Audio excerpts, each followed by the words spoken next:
चलिए स्टूडेंट, जैसा कि हम पिछला लेक्चर में हम बता चुके थे काली मिट्टी के बारे में, हमको तो जहाँ तक लग रहा है कि हम अच्छा से आपको समझा चुके थे। अगर नहीं समझ आएगा तो कमेंट कीजिएगा।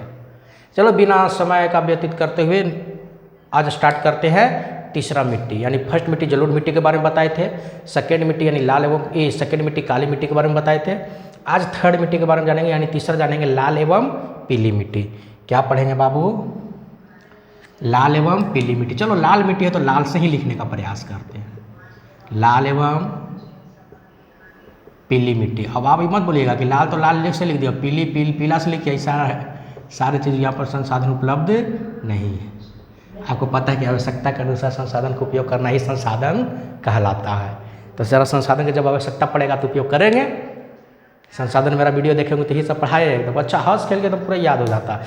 तो देखो बाबू, लाल एवं पीली मिट्टी, इस प्रकार के मिट्टी का जब बाबू हुआ ना विकास प्रायद्वीपीय पठार के पूर्वी क्षेत्रों में हुआ है बाबू। कहाँ हुआ है बाबू? लिखते चलेंगे आराम से। लाल एवं पीली मिट्टी का विकास बाबू कहाँ हुआ है? प्रायद्वीपीय क्षेत्रों में हुआ है। प्रायद्वीपीय क्षेत्र के पठारी क्षेत्रों में हुआ है बाबू। कहाँ हुआ है? प्रायद्वीपीय के पठारी क्षेत्रों में हुआ है बाबू। और किस चीज़ से हुआ है? रवेदार आग्नेय चट्टानों के द्वारा हुआ है बाबू। इसका निर्माण किस चीज़ से हुआ है?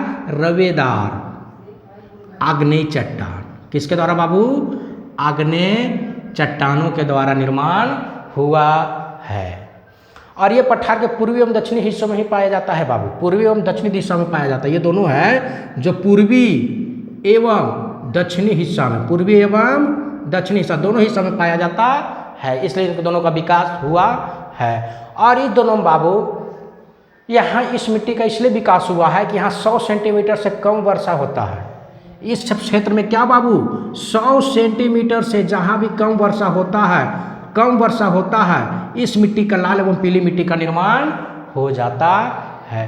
क्योंकि बाबू इस मिट्टी का रंग लाल एवं पीला क्यों होता है? इस मिट्टी का रंग लाल क्यों होता है? क्योंकि इसमें लौहांश की मात्रा होता है। इसका रंग लाल क्यों होता है?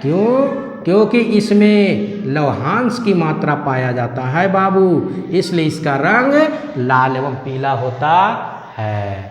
आ रहा है समझ में? नहीं आ रहा है? कोई बात नहीं, फिर समझने का प्रयास करते हैं। लाल एवं पीली मिट्टी बाबू प्रायद्वीपीय क्षेत्र के पठारी क्षेत्र में कौन सा चट्टानों से हुआ है? रवेदार आग्नेय चट्टानों से हुआ है बाबू। आग्नेय चट्टानों का तात्पर्य जो ज्वालामुखी से होता है, जो वही चट्टानों से हुआ है। और ये पूर्वी एवं दक्षिणी भाग दोनों भागों में इस चट्टान का क्या हुआ है बाबू? निर्माण है। तो ये दोनों चट्टानों से क्या चीज़ का मिट्टी का निर्माण होता है? लाल एवं पीली मिट्टी का होता है। और यहाँ 100 सेंटीमीटर से क्या होता है बाबू? कम वर्षा होता है। और ये इस क्षेत्रों में इसलिए लाल एवं पीली मिट्टी का विकास हुआ है।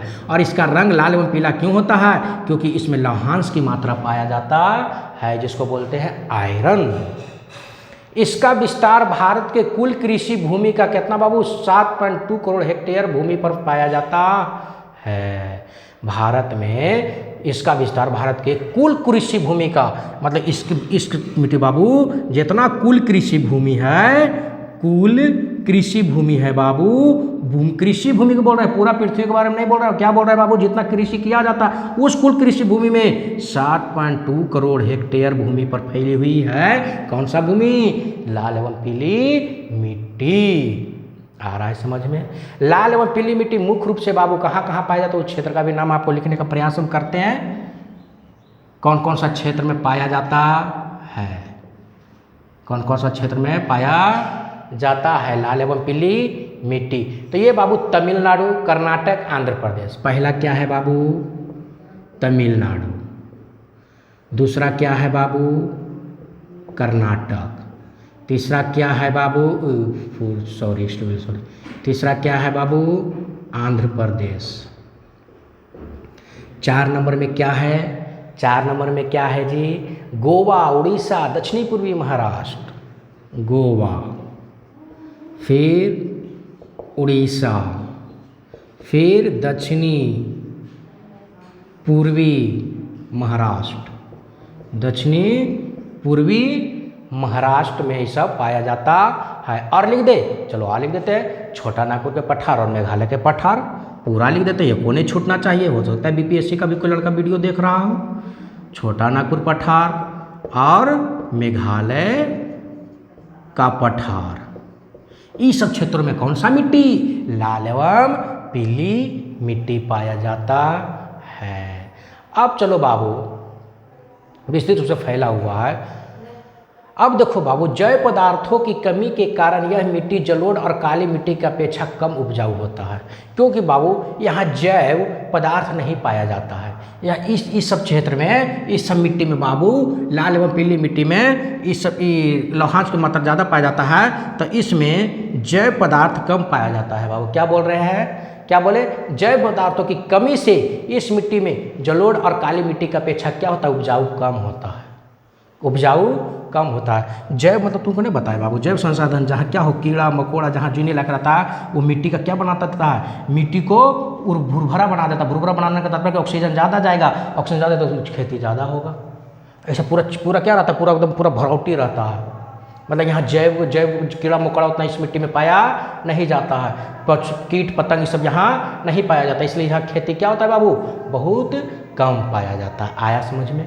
इसलिए हम इसको बोलते हैं बाबू कि जैव पदार्थ की कमी के कारण जलोढ़ मिट्टी और काली मिट्टी के अनुरूप इसमें कम उपजाऊ होती है। इस मिट्टी में उर्वरक और सिंचाई की व्यवस्था कर बाबू, इस मिट्टी में अगर खेती कोई करना चाहता है तो इस मिट्टी में बाबू किस चीज़ का व्यवस्था कर, सिंचाई का व्यवस्था कर समय पर, और किसका व्यवस्था कर, उर्वरक जिसको बोलते हैं कीटनाशक, जैसे खाद उद बोलते हैं बाबू, इसका व्यवस्था करते हैं तो इसमें किस चीज़ का खेती होता है ये भी जानने का प्रयास करते हैं बाबू।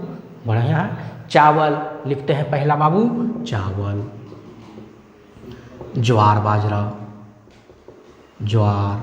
बाजरा, और लिख दे बाबू, एक चीज़ बता दे, चलो बता दो कोई बात नहीं, मक्का, मूंगफली, तंबाकू, मक्का, मूंगफली,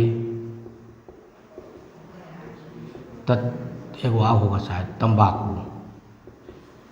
तंबाकू, और लिख दे, अच्छा और लिख देते हैं चलो, तथा कुछ फलों का उत्पादन किया जाता है। चलो कोई टेंशन नहीं समझ में आया, चलो फिर से एक बार हम रिफ्रेश होकर समझाने का प्रयास करते हैं। देखो बाबू क्या लिखा हुआ है, लाल एवं पीली मिट्टी, ये पहली बात कि कौन सा क्षेत्रों में फैला हुआ है, तो प्रायद्वीपीय के क्षेत्रों में, पठारी क्षेत्रों में हुआ है बाबू। लेकिन पठारी क्षेत्रों में हुआ है तो कौन सा चट्टानों से हुआ है, तो रवेदार चट्टानों से हुआ है। रवेदार कौन सा चट्टान, आग्नेय चट्टानों से हुआ है। यहाँ वर्षा क्यों, यहाँ इस चट्टानों का निर्माण क्यों हुआ, क्योंकि यहाँ 100 सेंटीमीटर से कम वर्षा होता है। समझो ना बाबू, अगर ये पहाड़ है तटीय के किनारे, यहाँ 100 सेंटीमीटर बारिश हुआ तो इतना हुआ, तो टूटेगा पत्थर, कम टूटेगा तो ये उधर जा पाएगा, उतना पत्थर नहीं जा पाएगा। आप समझो यहाँ 300 सेंटीमीटर बारिश हुआ है, कितना हुआ है, 300 सेंटीमीटर बारिश हुआ है, तो ये पूरा पहाड़ वो पानी से भर जाएगा, फिर टूटेगा, फिर इन्हें ढल उल के फिर आएगा, फिर टूट के फिर हम लोग देने आ जाएगा, यानी कहाँ आ जाएगा, जहाँ जैव उपलब्ध है। तो ये मिट्टी रहेगा क्या, ये लाल एवं पीली मिट्टी कहलाएगा, नहीं, फिर हो जाएगा जलोढ़ या काली मिट्टी। आ रहा है समझ में? यानी जिस क्षेत्र में 100 सेंटीमीटर से कम वर्षा होगा इस मिट्टी का निर्माण होना कन्फर्म है। लेकिन कौन सा क्षेत्रों में, पहाड़ी क्षेत्रों में। अब इसका लाल एवं पीली मिट्टी का रंग लाल क्यों होता है बाबू, क्योंकि इसमें लौहांश की मात्रा पाई जाती है। और कुल कृषि भूमि पर, यानी जो इन्हें बोले कि पूरा पृथ्वी पर बाबू, हम बोले जितना भूमि पर कृषि की जाती है उसमें से 7.2 करोड़ हेक्टेयर भूमि कौन सा मिट्टी से बना हुआ है, लाल एवं पीली मिट्टी से बना हुआ है बाबू। और लाल एवं पीली मिट्टी भारत के कौन कौन सा क्षेत्रों में विस्तृत पूर्वक फैला हुआ है, तो पहला तमिलनाडु है, दूसरा कर्नाटक है, तीसरा आंध्र प्रदेश है, चौथा गोवा है, उड़ीसा है, दक्षिणी पूर्वी महाराष्ट्र है, छोटा नागपुर पठार है, मेघालय का पठार है। इसमें एक दो को छोड़ देते हैं तो सब भी तटीय राज्य है। अगर एक दो को छोड़ दें तो सब कौन सा राज्य है, तटीय राज्य है। अगर तटीय राज्य नहीं समझ में आता है तो शायद हम काली मिट्टी में बताए थे तटीय राज्य किसे कहते हैं बाबू। जैसे भारत का नीचे प्रायद्वीपीय भारत है तो ये समुद्री बगल में है, और जो समुद्र के किनारे ही कोई भी राज्य रहता है या नदी के किनारे तो उसको बोलते हैं तटीय राज्य। तो आपको पता होगा कि तमिलनाडु, कर्नाटक, आंध्र प्रदेश, गोवा, उड़ीसा, ये सब दक्षिण पूर्वी महाराष्ट्र, ये सब क्या है, सब समुद्र के किनारे ही, तो ये सब तो तटीय राज्य ही है। अब चलो बाबू, अब इस यहाँ सबसे ज़्यादा मिट्टी पाया जाता है कौन सा, लाल एवं पीली मिट्टी। अब इस मिट्टी में यहाँ के लोग खेती करना चाहता है तो खेती करने के लिए बाबू इसमें बहुत खर्च पड़ता है। तो यहाँ के लोग जो रहते हैं सिंचाई की व्यवस्था करते हैं और खाद उर्वरक या कीटनाशक पदार्थ का उपयोग करते हैं। क्या क्या चीज़ इसमें सिंचाई की व्यवस्था कर उत्पादित कर सकते हैं बाबू, तो पहला चावल कर सकते हैं, ज्वार बाजरा का उत्पादन कर सकते हैं, मक्का का कर सकते हैं, मूंगफली का कर सकते हैं, तंबाकू का कर सकते हैं, तथा कुछ फलों का भी उत्पादन किया जाता है। आया समझ में?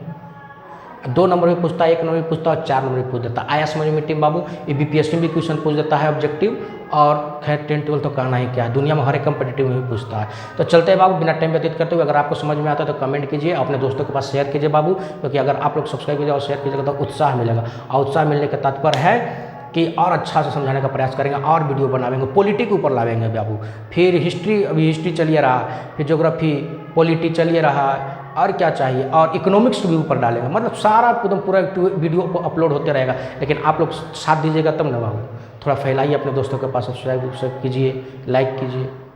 तो चलते हैं बाबू, मिलते हैं नेक्स्ट क्लास में। जय हिंद।